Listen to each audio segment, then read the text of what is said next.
finito lì. Guarda, te l'ho segnato qui. Ok. Così almeno vedo. Così almeno vedo. Eccola qua! Così metti dentro tutto, no? Specca! Guarda te della Valpalota. Che bello anche! Un albergo! Sì, è un albergo, signore. Un albergo, Sì, spendete quei soldi che fai? Cosa fai con i soldi? Cosa fai con i soldi?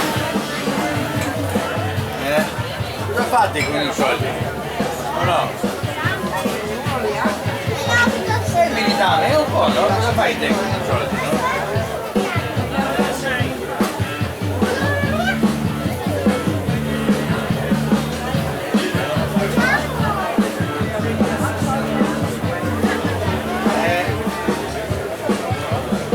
Se mangi, eccolo qua lo speck, guarda, eccolo qua, eccolo qui, così vedete una volta, pronti, si pulisce anche sopra, eccolo qua, e dopo si taglia così lo speck, vedete? Ecco qui,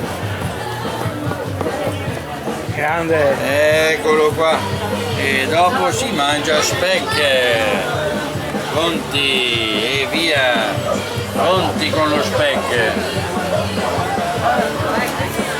Ecco qua, eccoci qua.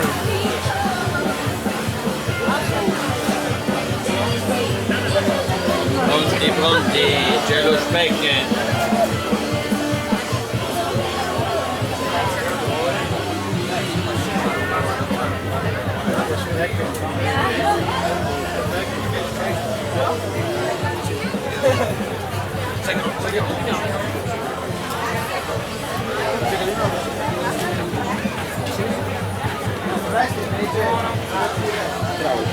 Sì, eccolo qua, guarda, lo speck cotto a vapore, eccolo qua, guarda.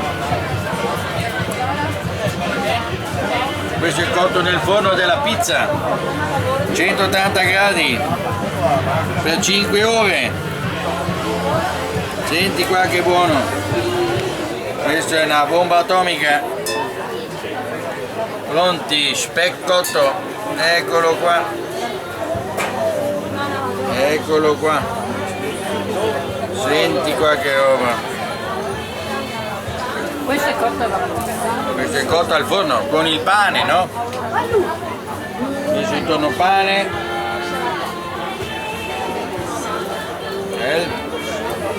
Dopo passano. Pronti. Messo dentro il pane? Sì, sì. Questo era chiuso, nel forno della pizza, nel pizza della Graniti, della pizzeria. Eccolo qua. Qui dentro l'abbiamo fatto, nel forno della pizzeria. Qui noi abbiamo pizzeria. Buonissimo. Sì, è un grande lei.